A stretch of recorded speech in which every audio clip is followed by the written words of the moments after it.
मुदर्रिसीन को या इमामों को कमतर हकीर समझते हैं। अब जरा सुनो, नबी फरमाते हैं ला यस्तखिफ़ु बिहक़्क़िहिम इल्ला मुनाफ़िक़ुल बय्यिनुल निफ़ाक़।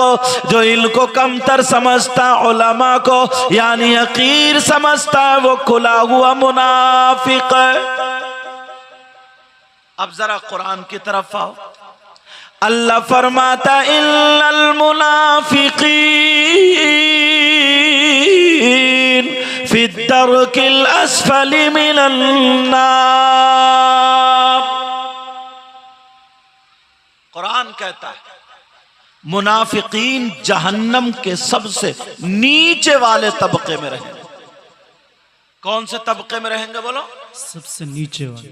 और उस तबके का नाम हाविया है। क्या नाम है उस तबके का? कुछ मेरी बहनें अपनी बच्चियों का नाम हाविया रख देती हैं जी, उन्हें पता ही नहीं। अगर पढ़े तो मोबाइल से फुर्सत मिले जब।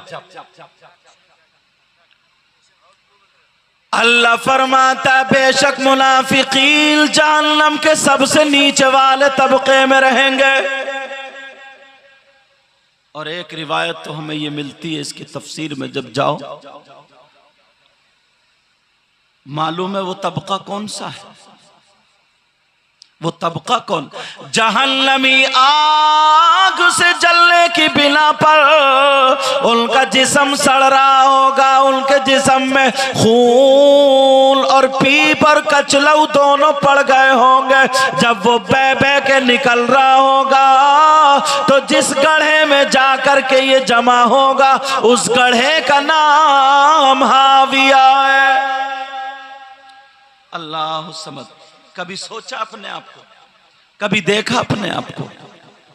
बस शैतान रगों में दौड़ रहा है और कोई मसला मोबाइल के जरिए या कैसे ही याद हो गया, बस अब चौराहों पर आ जाता है। कभी सोचा अपने आप को मुफ्ती बन बैठा? वो मुफ्ती बन बैठा।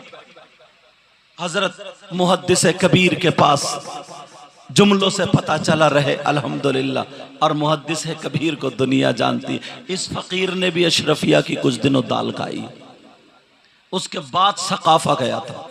अल्लाह ताला हम सबको गुरूर तकब्बुर जैसी बीमारी से महफूज और मामून फरमाए। आमीन आमीन अल्लाहुम्मा। चौराहों पर अब मुफ्ती बनने लगे। कोई पता ही नहीं, चौराहों पर बैठा नमाज पढ़ के तो आ गया मगर गीबत करने लगा, चुगली करने लगा, पीठ पीछे बुराई करने लगा। जहां पर देखो इधर की उधर लगाने लगा।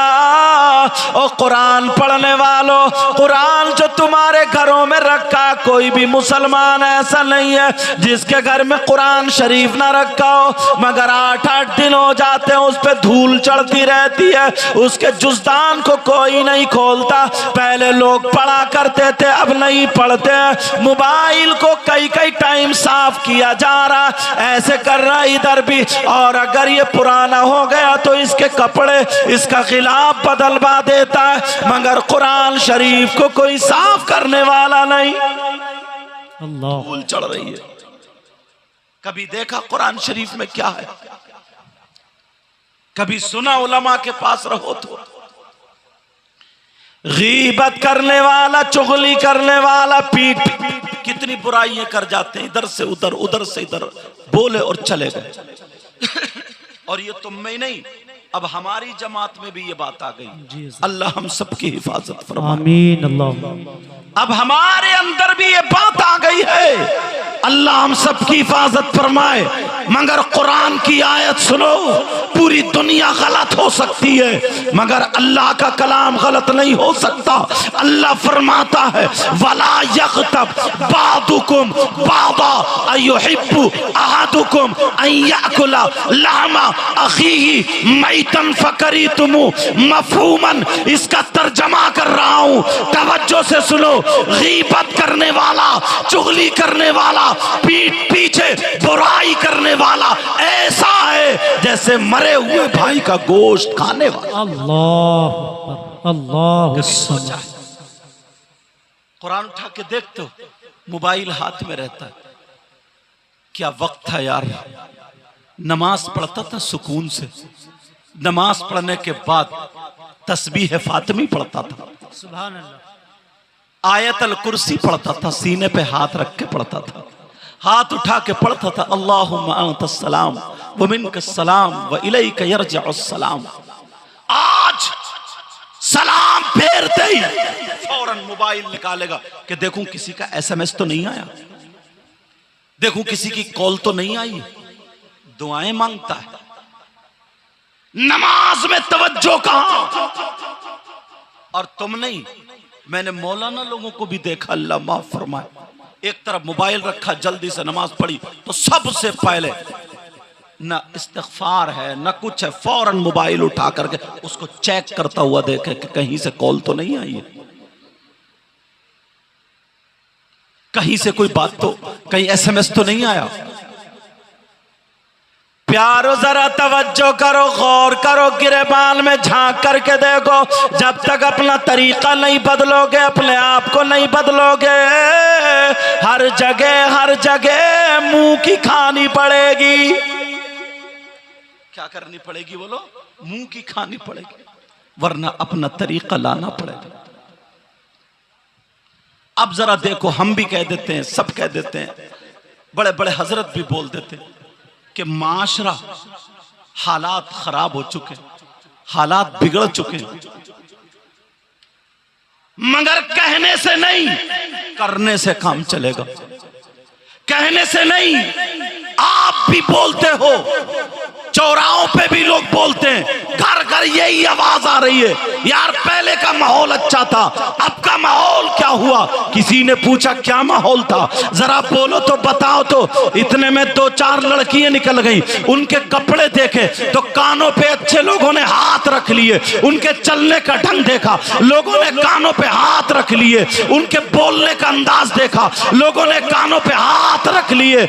और अगर किसी शादी में, किसी फंक्शन में देखा तो जरा ये देखो, जोहर का टाइम गुजर जाए, 50 औरतें हैं, एक भी वुजू नहीं बनाएगी, असर का टाइम गुजर जाए, एक भी वुजू नहीं बनाएगी। अरे औरतों को छोड़ो, मर्द कौन से वुजू बनाते हैं?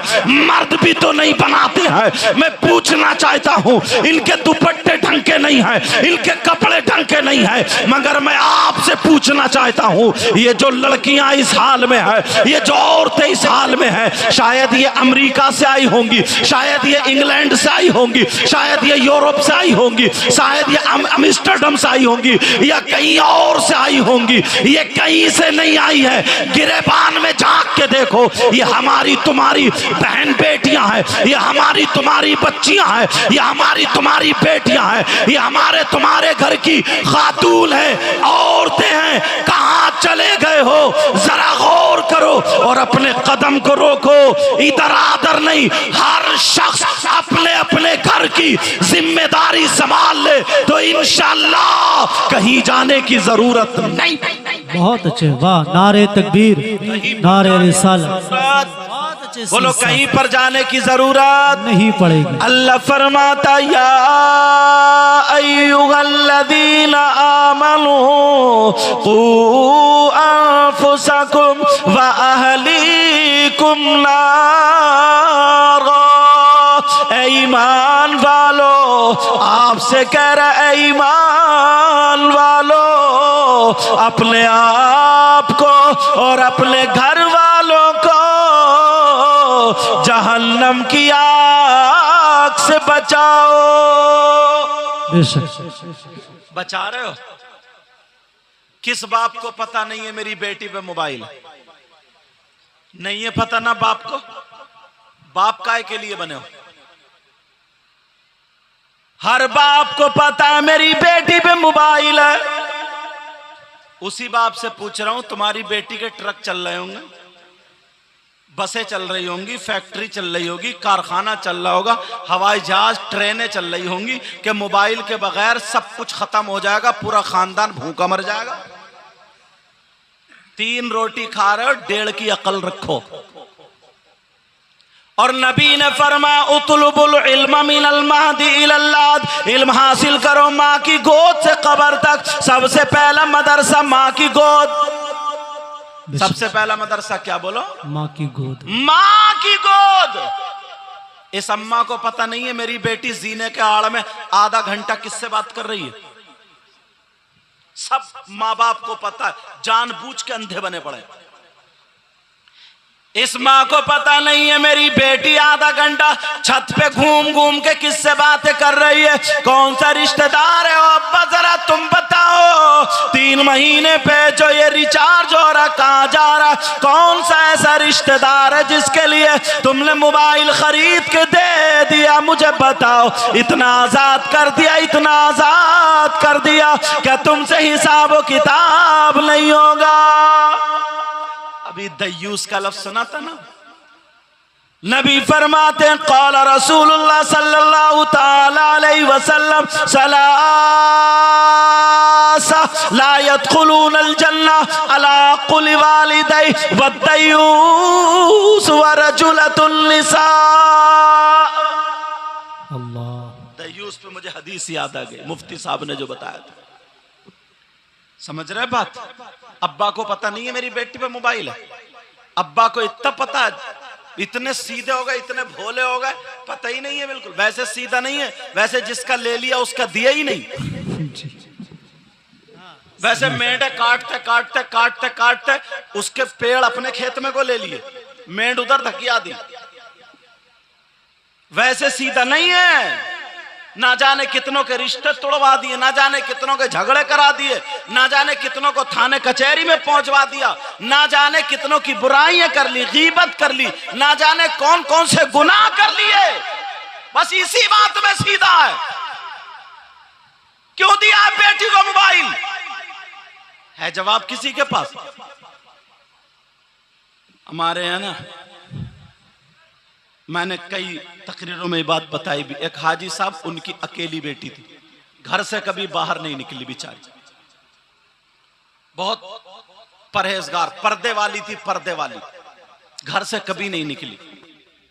इत्तेफाक ऐसा हुआ, मैं बुलंदशहर से तकरीर करके आया, जोहर की नमाज में जब पहुंचा मस्जिद, हाजी जी मेरा हाथ पकड़ कर रोने लगे। मैंने कहा क्या बात है बताओ। तो बोले सुबह 5 बजे से बेटी गायब है, और जब से गायब हुई है तभी से घर में खुशबू आ रही है, खुशबू। अच्छा, काम ज्यादा अच्छा कर दिया, खुशबू आ रही है। मैंने कहा खुशबू? बोले हाँ, औरतें बता रही हैं कि तुम्हारी बेटी को अच्छे जिन्नात उठा के ले गए, अच्छे जिन्नात। अब हजरत से कोई ना कोई तावीज ले लो, जिन्नात छोड़ जाएंगे। मैंने कहा हाजी जरा सोचो। हाँ बेटा, यार तुम लोग कैसे लोग हो?